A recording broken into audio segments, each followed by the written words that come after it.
ayimba okusinga Stan. Omanyi Stan yayimbanga nnyo ne bamugoba mu teeza yasinga okuyimba. N'olwekyo tubasaba mujje abantu bajje mu bungi bajje balabe ebintu ebyenjawulo ekyatwongera okuwagira abantu baffe tulabe wetugenda. Muyimbi talimu kubuusabuusa, omuziki weguli gye waali kakati ate abantu bamujja okubanga ate nembazaamu amaanyi. Tiketi ku pesi kwe bazisabira nsaba omuntu atanafuna tiketi agifune mangu, kubanga sitwagala kyaliwo 2018 kuddamu abantu abaali ebweru nga basinga abali omundo obungi naye nga tiketi. Olwekyo twetegeke ngaobudde bukyali twambale tusobole okuwoomebwa endongo yaffe.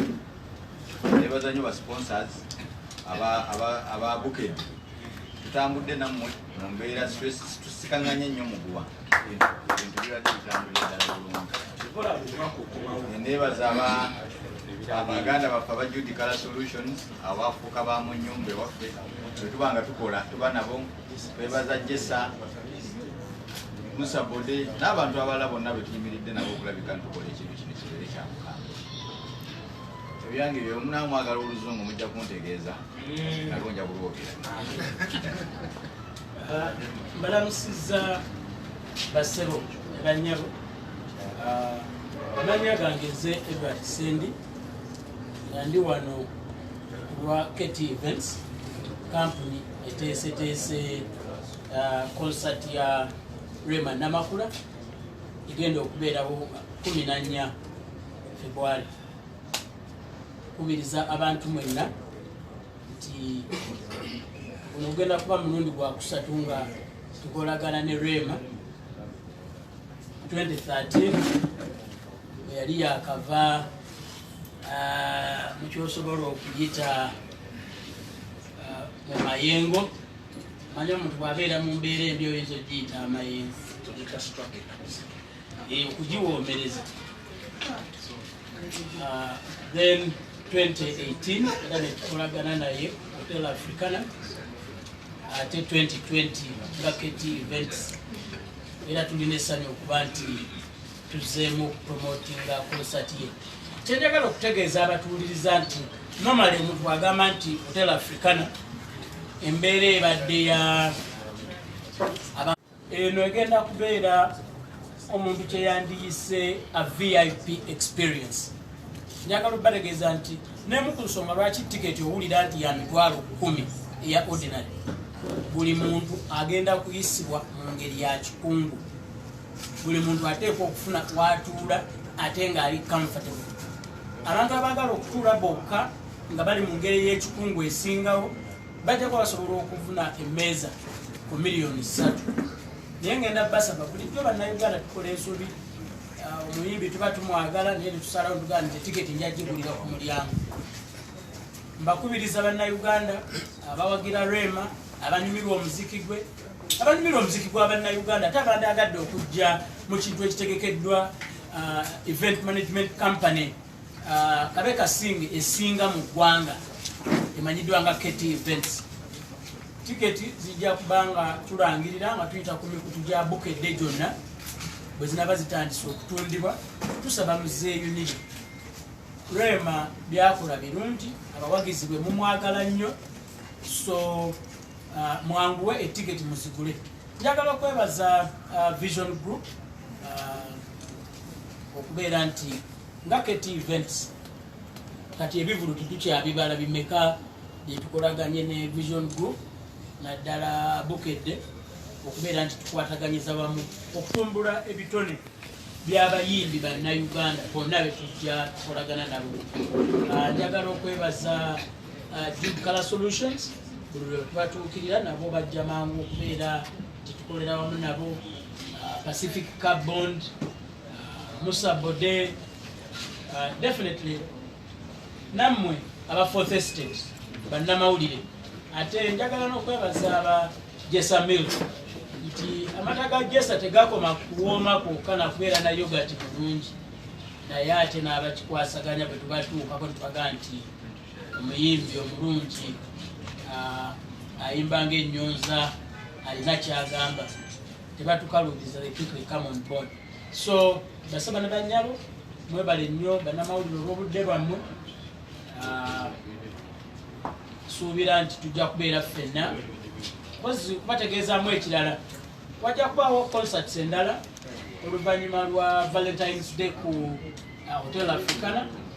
Tujja kuba e Mukono ku Colin Hotel 15, tujja kuba ku Jogis e Bulenga 16, then tujja genda weekend eddako tujja genda e Masaka ku Maria Flo, tugende e Mbalala Ajip Motel, then tumalize ne Lyantonde.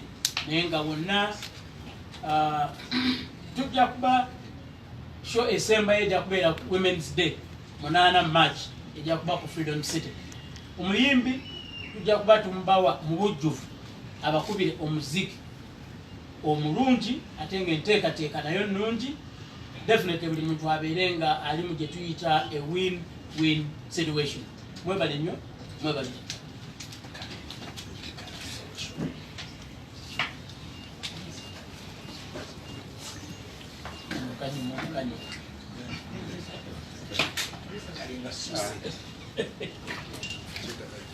Nayanziza nnyo aseera bwewanyabo bannamawulire mwenna events n'abategesi bonna betwegatta okubanga tuwagira musiki wa Uganda.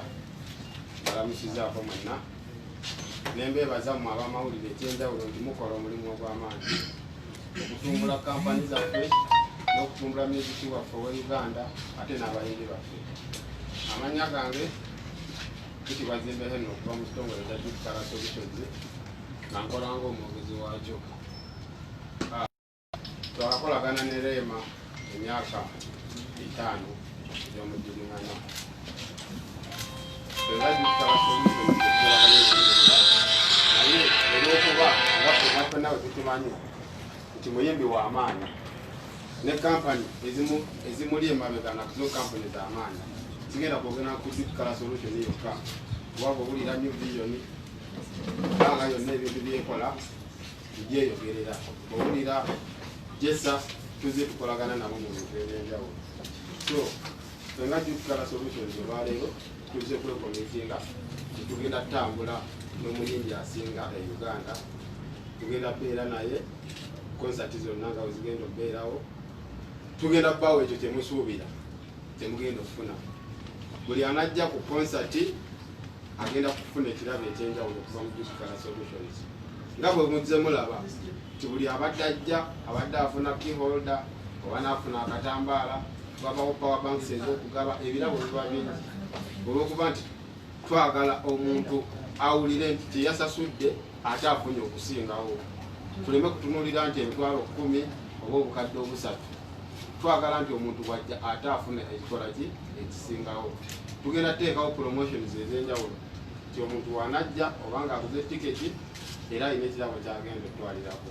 Tiketi zijja kubeerawo naye ekisinga mu byonna kwe kulaba nti ffe abali wano n'abatali wano buli omu ategeeza munne ataliiwo okulaba nga ennaku z'omwezi 14 tezitukola ki tezituyitako nga balala tebannategeera. Tugenda kubeera ku Hotel Africana, buli kimu kyonna kyategekeddwa, tugenda badisappointinga kuba tekibangawo era tekigenda kubeerawo.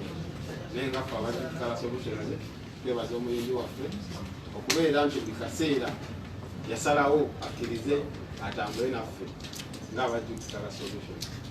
So naffe twekomitinga nti tugenda sigala tutambula naawe, tugenda sigala mu mbeera yonna gye munalamwanga temu. Tweyanziza nnyo tuyanzire.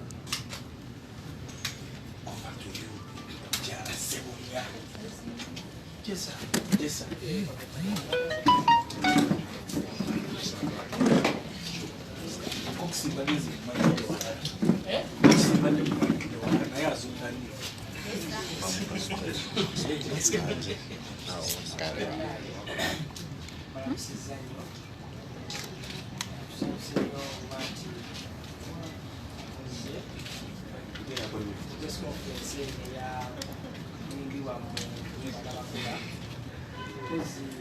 amannya gange gakutagikohane aliwo wagesa oza nyumira jesa nerwema ebintu ebyo bina relation wa omuyimbi Rwema ambasada wa kampuni era jesa era nga abadde ambasada waayo buli mwaka era mu Lwakusatu gajesa ne komiti nga kubanga supportinga Rwema buli mbeera yonna ba event era ng'etambula naye kubanga ambasada waayo eri ready kubanga ne mu kivuyo kino ekyamaanyi kigenda okuba nga kisinga omwaka kigulawo omwaka era teekamu ssente kuba nti enteeka zaakyo zibalungi bulungi. So tubaza bannamawulire okuba nti mubeererawo omuyimbi ne bannamakula ebrandi yaffe ne products zaffe mwebale nnyo mwebale